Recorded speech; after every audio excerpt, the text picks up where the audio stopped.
আজকে আমরা দনু নদীতে আছি, আপনাদের জন্য মাছ সংগ্রহ করে পাঠাচ্ছি।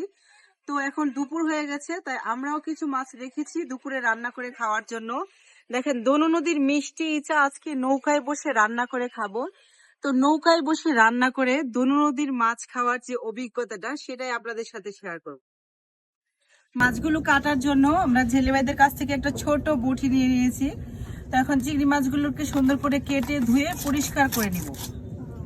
চিংড়ি মাছগুলোকে আমরা সুন্দর করে কেটে ধুয়ে পরিষ্কার করে নিয়েছি। এখন মাছগুলোকে মরিচ হলুদ দিয়ে কিছুক্ষণ ম্যারিনেট করে রাখবো। কিছু পেঁয়াজ মরিচ কাটছি, কারণ চিংড়িগুলোকে আমরা সুন্দর করে পেঁয়াজ দিয়ে ভুনা করব। চিংড়ি মাছ রান্না করার জন্য কিন্তু আমি আমার পোর্টেবল চুলাটা বসিয়ে দিয়েছি। এখন চিংড়িটা পেঁয়াজ দিয়ে সুন্দর করে ভুনা করে ফেলবো।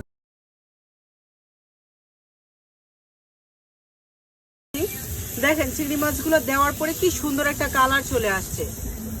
নদীর চিংড়ি বলে কথা, নদীর চিংড়ির কালারই কিন্তু আসবে অন্যরকম, স্বাদও কিন্তু একেবারেই আলাদা, খেতে অনেক সফট হবে। তো এই নদীর তাজা চিংড়ি দিয়ে চিংড়িগুলোর ঘ্রাণে পুরা নৌকাটা মোমো করছে, মিষ্টি মিষ্টি একটা স্বাদ আছে। তাই আমরা কিশোরগঞ্জের ভাষায় এই চিংড়িকে কিন্তু মিষ্টি ইচাও বলি।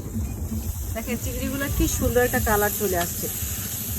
এই মজাদার চিংড়ি দিয়ে আজকে দুপুরের খাবার খাবো। আপনারাও যদি খেতে চান তাহলে কিশোরগঞ্জ চলে আসবেন, না হলে আমাদের রাহা স্পেশালটা অর্ডার করে দিবেন। আমার চিংড়ি মাছ রান্না শেষ, সুন্দর একটা কালার আসছে, খুবই সুন্দর হয়েছে রান্নাটা। এই চিংড়ি দিয়ে কিন্তু আজকে আমরা মজা করে খাবো।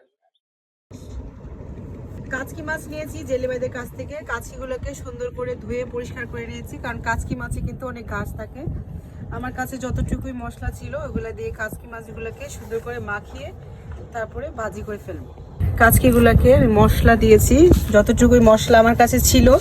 এখানে তো আর আদা রসুন বাটা পাওয়া যাবে না, তাই যতটুকুই মশলা ছিল সেগুলো দিয়ে আমি কিন্তু কাচকি মাছগুলোকে সুন্দর করে মাখিয়ে নিয়েছি। কাচকি মাছগুলো ভাজার জন্য আমি তেল গরম করে নিয়েছি। কাচকি মাছ ভাজা খেতে কিন্তু খুবই মজা, তার উপর যদি হয় নদীর কাচকি। এই নদীর কাচকিগুলো আপনারা চচ্চড়ি করে খেতে পারবেন টমেটো দিয়ে, অথবা এরকম আমার মতো ফ্রাই করেও খেতে পারবেন। আমার কাচকি মাছ ফ্রাই করা কিন্তু শেষ। দেখেন, কাচকিটা কি সুন্দর ফ্রাই হয়ে গেছে।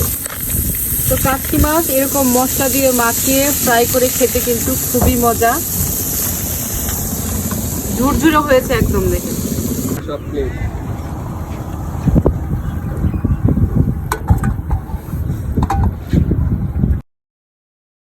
আমাদের রান্না প্রায় শেষ হয়ে গেছে। দেখেন, কাচকি মাছ ফ্রাই হয়েছে, সাথে ধনু নদীর মিষ্টি ইচা বোনা করেছি। রান্নার ঘ্রাণে একদম মোমো করছে। এখন আমাদের রান্না শেষ, খাবার পালা। তো খেয়ে আপনাদেরকে রিভিউ দিব যে আজকের রান্না কেমন হয়েছে। অসাধারণ হয়েছে রান্নাটা।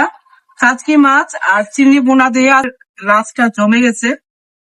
তো আপনারা যারা নদীর মাছ খেতে চান তারা রাহা স্পেশাল অর্ডার করবেন, আর আমাদের কিশোরগঞ্জ ঘুরতে আসবেন।